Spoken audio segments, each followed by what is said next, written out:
أحبابي يا محلى اليوم جيتوا يا حبابي يا محلى اليوم أهلا وسهلا أهلا بكم.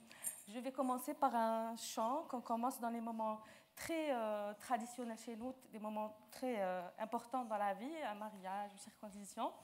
Je vais commencer par ça et après je passerai à ma présentation. Bismillah, bismillah, وصلوا يا المال عليه وصلوا يا المال عليه حبيبنا وشفيعنا ويربح من صلى عليه.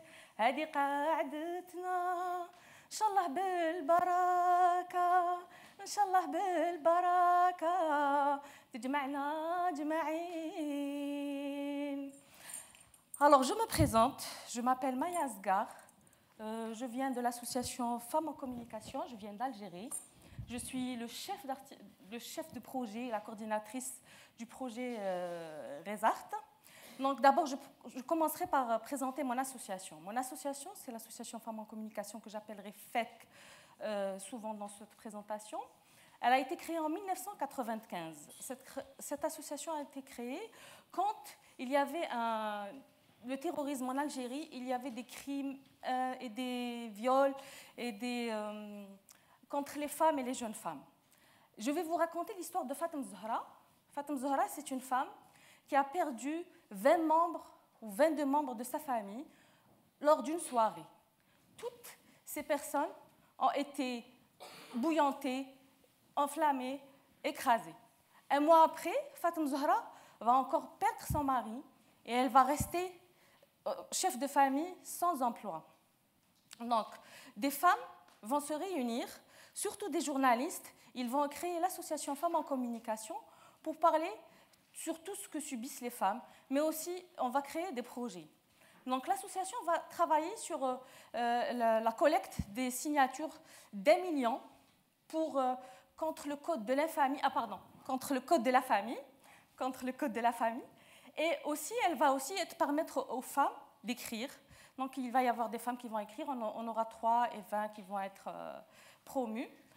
Ensuite, nous allons, dans Femmes en Communication, produire ou former des jeunes femmes. Et ça, c'est une des choses qui va beaucoup me plaire dans l'association Femmes en Communication. Et je ferai tout à l'association Femmes en Communication, même les ménages. Donc, je suis ingénieure de formation en géologie. Et je vais m'amuser à faire l'audiovisuel, créer des émissions et travailler sur le réseau. Et aussi une des choses dont on a été formé, c'était écrire des projets. Donc il va y avoir le projet Web Radio, le projet Resart.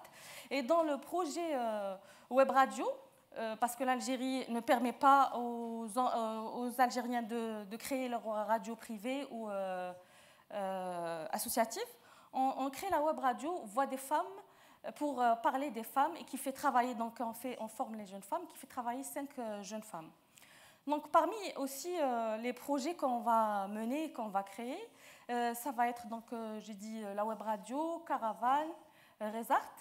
Et dans le processus où on aura affaire à travailler sur les femmes, ça sera, par exemple, moi j'exposais dehors avec les artisans.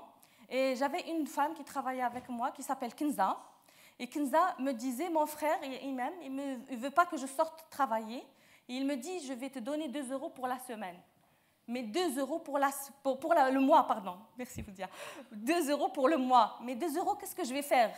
Je préfère sortir dehors, me cacher, faire des expositions et avoir 5 € par jour. Donc, par la suite, on expose et je rentre à Femmes en Communication et on fait des expositions à l'extérieur.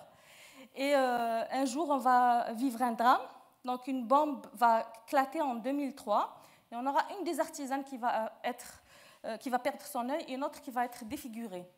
Donc, on arrête le processus d'exposition à l'extérieur, même avec la Femme en Communication qui est exposée avec les artisanes.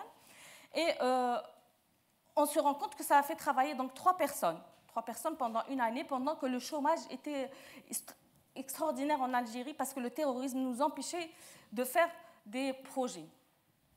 Après, donc, nous avons... excusez-moi, je suis en train de perdre le fil de mais je suis en train de me rappeler. Donc, après, donc, je rentre donc à la femme en communication. On a 3 ou 4 artisanes.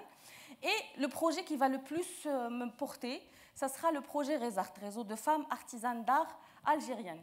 Ce réseau, donc, on va le créer en 2003, parce qu'on va exposer dehors et on va...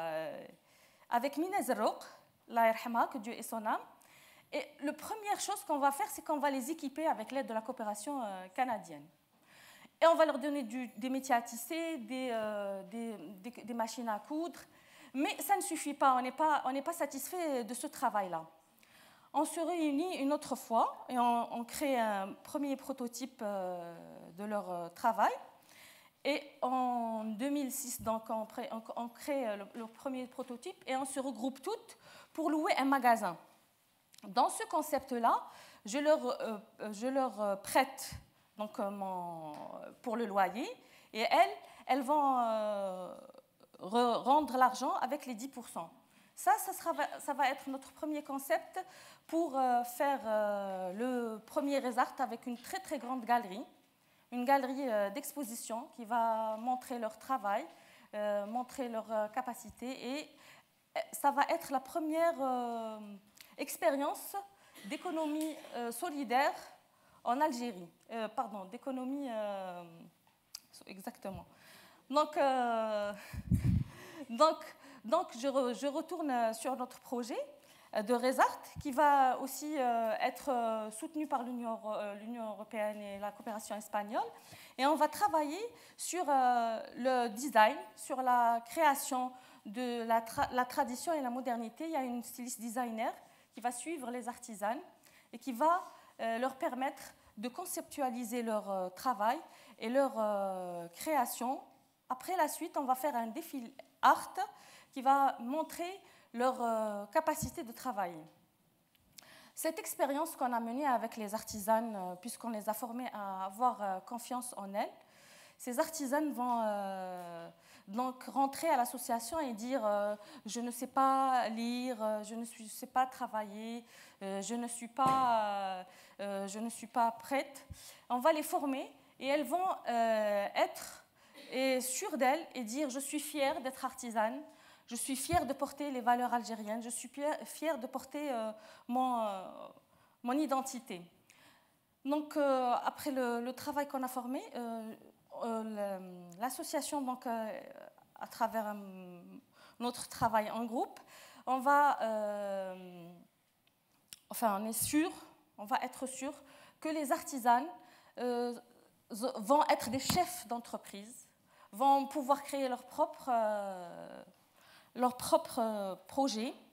Et puisque nous les avons formés, coachés, et nous leur avons donné la capacité de devenir elles-mêmes porteurs de la culture algérienne, de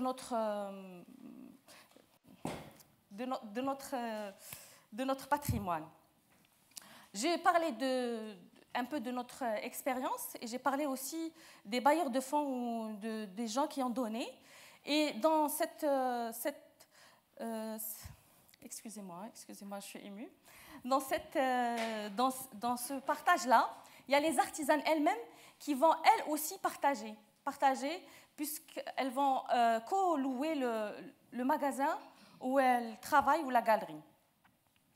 Notre difficulté, nous, en tant que femmes et en tant qu'association, en tant que femmes artisanes, c'est d'avoir des financements. C'est pour ça que j'ai parlé des financeurs qui nous ont financés. En Algérie, si vous êtes une équipe de foot masculine, et si vous demandez des financements, on vous les donne. Mais si vous êtes une association féminine, même de sport, et que vous demandez les financements, vous n'aurez pas le financement parce que c'est un vrai course pour avoir les financements. Donc, je vous remercie pour votre attention. Maya Asgar de l'association Femmes en Communication d'Algérie. Merci.